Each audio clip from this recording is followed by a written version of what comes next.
you're doing one right now. Yeah. Oh, do one in this setting. Yeah. Like, number one? Or just whatever? Any one of them Anyone you want.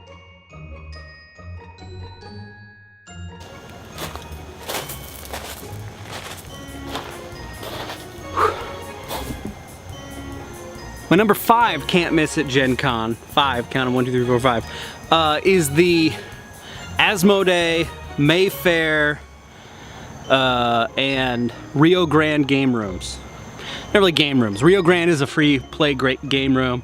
They offer free food and free beverages at different time of the day. Really cool, you should look for that.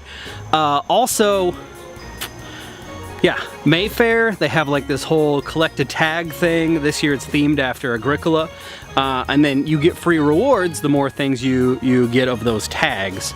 That's really cool, don't miss that. And then Asmodee just has, you know, all their games for play all the time. It seems like in the vendor area, also a really cool thing. So don't miss any of those things. Any chance you can get to play a free game, do it. You know, why not? It's a free game, and you'll probably meet a lot of really cool people. It's Gen Con, so. All right, that's my number 5. Whoa! So number 5, I think for me is going to be, I cannot remember I think it's like Green Lizard maybe or something like that, but it's the Tal'Dorei setting release for like a D&D adventure, the RPG, which is the Vox Machina, the Critical Role group. They're releasing a book kind of based in their world and such for tabletop RPG. They're kind of at the release party or the release of that book, so I think that's probably my number 5. So Gen Con, things I'm looking forward to. My number 5, this is kind of an odd thing to look forward to, but only because of why I'm looking forward to it, I guess I could say, or why maybe I shouldn't be. But that is Pandemic Legacy Season 2. Now, the reason everyone's like, yeah, we should look forward to Pandemic Legacy Season 2, it's the follow-up to one of the best games supposedly ever released. The weird thing is I have yet to play Pandemic Legacy Season 1. So it might seem odd that I'm so excited for the follow-up to it. That being said, I own Pandemic Legacy Season 1, as does Eric. My fiance, however, is waiting and wants to play it with another group of our friends, and they are very busy. So I'm excited for Season 2, because I'm hoping that will give us the motivation to finally play Season 1, because I really want to play that. I'm also highly intrigued as to how they are going to make a follow-up to a Legacy game. Presumably, you will not use the information from the first one. No, I've read like nothing about it. I want it to be a surprise. But I'm guessing you don't carry that information over, so I'm really excited to see how it works, what makes Season 2 Season 2. I've looked at the box art. The box art looks amazing. So you guys are probably like, wow, Brian, you're such an idiot. It's just a zombie outbreak or something. I don't know what it is. But yeah, so I'd say that's the number 5 of the top 5 that I'm looking forward to is Pandemic Legacy Season 2, Z-Man Games, not a sponsor. Sean, what's your next on your top 5 things for Gen Con? There's a game coming out called Photosynthesis, which is actually a very interesting game. Basically, you are a tree in a forest, and you are trying to get the most light. So it's area control game, but layers, right? So you can start off real low, trying to get as much area control as possible, but once a tree builds over you, right, it's stealing your light, and therefore you get less, you know, effect from the photosynthesis. So, Photosynthesis is my next one on the list. Check it out. I think, just from my pure passions, it sounds like number 4 might be the food trucks. Brian and I live in an area where food trucks are essentially non-existent, and I'm really trying not to cut my fingers as I'm talking to the camera. But I'm a huge fan of just different foods and being able to have things that aren't readily available in our hometown. So I think not really necessarily Gen Con related, but I think the food is a big, anywhere I go, food will be a big number within the top 5 anywhere I go. Brian, what's your number 4? I'd say my number 4, it's another game. So my number 5 was Pandemic Legacy, a game that I want to play. Number 4 is Codenames Duet. Codenames is a very popular game in our game group and our game circles, and I like the idea of seeing how it has been properly modified to a 2-player variant, potentially. I've seen a few online ideas and forums, none of which I have been intrigued by, so I'm curious to see how the actual team behind Codenames has modified it to make it fit that playstyle. So we'll see. Codenames Duet is my number 4.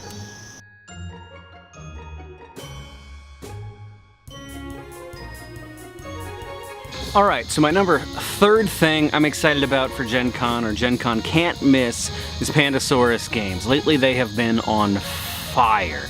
Not literally, that would be really bad for board games. No, what I'm talking about is the games that they've been able to come out with. First of all, Wasteland Express. I feel stupid for missing it when it was on Kickstarter. Stupid when, again, I talked myself out of getting Dinosaur Island. I was afraid that it was a cash grab because of nostalgia, but it actually looks really, really good. And so I regret not backing that one.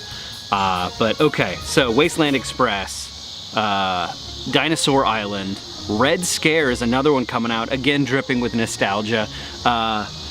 Half the players have these 3D glasses, you know, with the red eye, blue eye thing, and the cards actually, I think it's a little bit of a red reveal thing, kind of like what they did in, oh, what's that game? Not Taboo, the other one. Drawing a blank. Anyway, red reveal, so only half the players can actually see what's on the cards.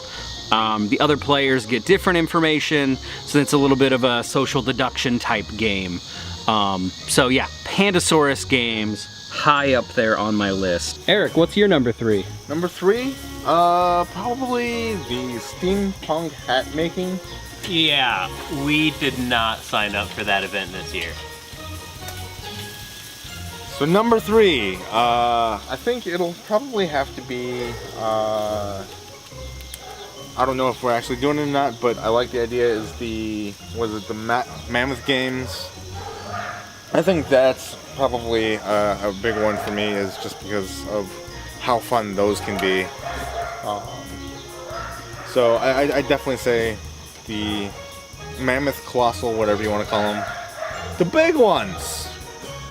Other than reading marvelous works of fiction, I would say my number 3, specifically for Gen Con, is the Rio Grande room.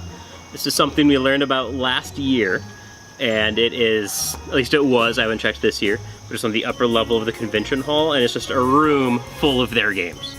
And people who know how to play them, so you just sit down, someone will come by and teach you the general gist of the game, and then you just get to play great games at no charge. And there's not much waiting. They bring in food and beverage at time, which again, no charge. And it's just a great way to just escape the crowded halls for a less crowded environment full of great games, great people. So the Rio Grande room is my number 3.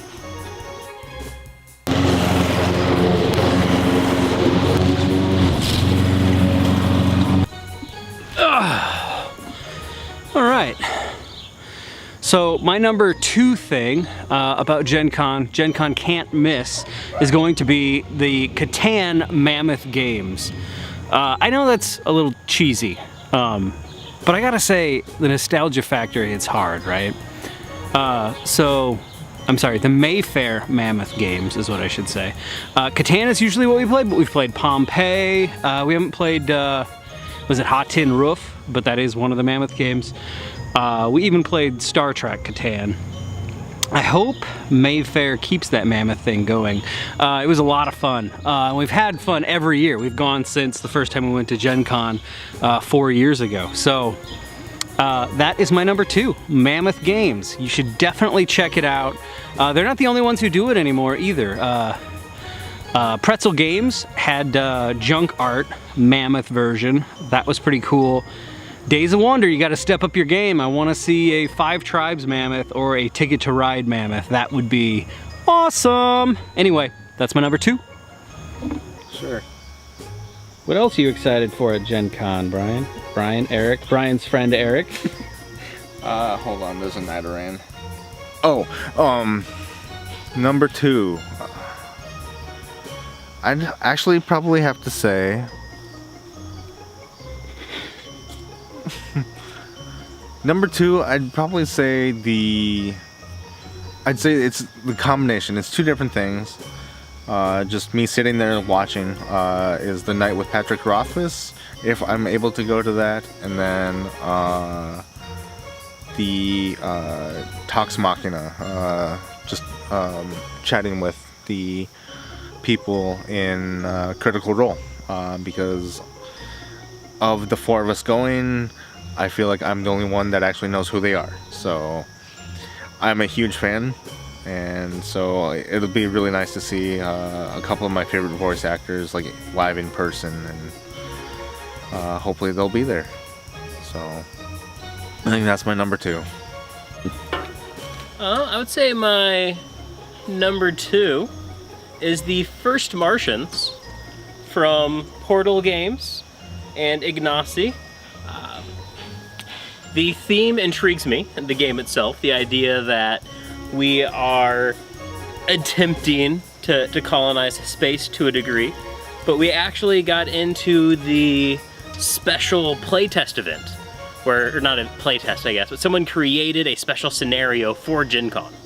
And we get to play that and learn the game from the producers and the designers and what have you.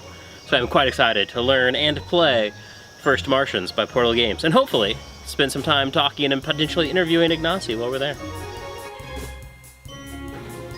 So, confession. We're doing a top 5 list for things to do at GenCon. Never been there.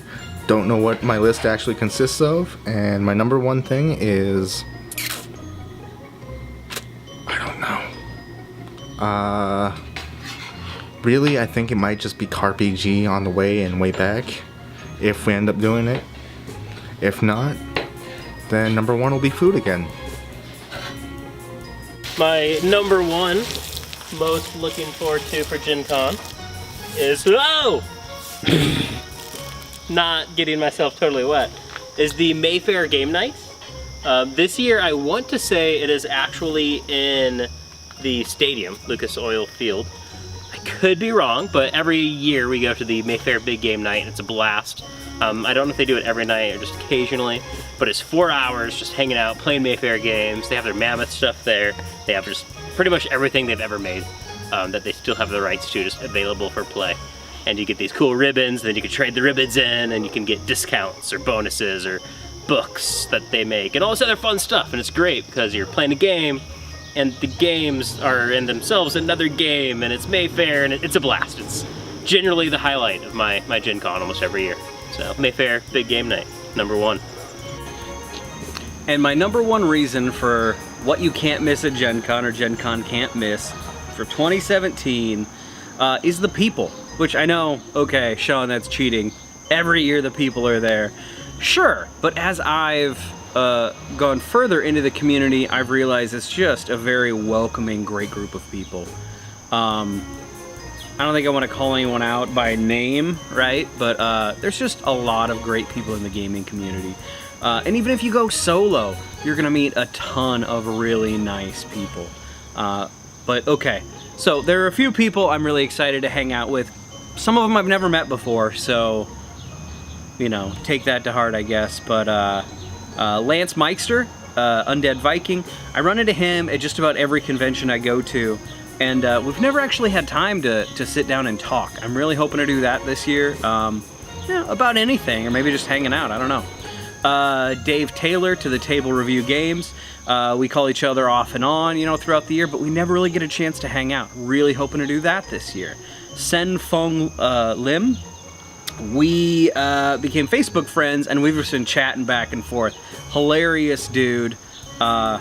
Really into music. Like, Facebook friend him, right? And then sometimes he'll go live and do like this DJ thing. It's super cool. So look forward to hanging out with him. We have a slew of interviews lined up. Bruno Cathala, Alan R. Moon, Adrian Martineau, Ignacy. There's just a really long list of game designers. We're getting to talk to them and pick their brain. You know, what's their next big project? What are they excited for now? And maybe take a peek behind their process, right? How do you come up with these amazing games? And congratulations on whatever prize you may have won this year. There's just a really talented group of people at GenCon every year. My first 2 years I actually spent, you know, face down playing as many games as I could, grabbing as much free stuff as I could, because I think that's just the mentality, right? You get this booklet and it's coupons and whatever. But within the last couple of years I've realized, wait a minute, the people are probably the best part of GenCon. And so that's what I'm really excited for. Just an amazing group of people, and I'm looking forward to hanging out with the ones I already know and meeting brand new people as well. So yeah, that is my number one, the people.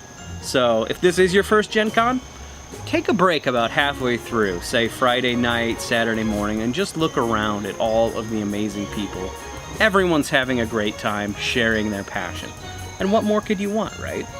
So anyway, that's my number one. I hope you guys enjoy GenCon this year. And if you haven't, if you're not able to go, and you're able to go next year, have a great time then. All right, thanks guys.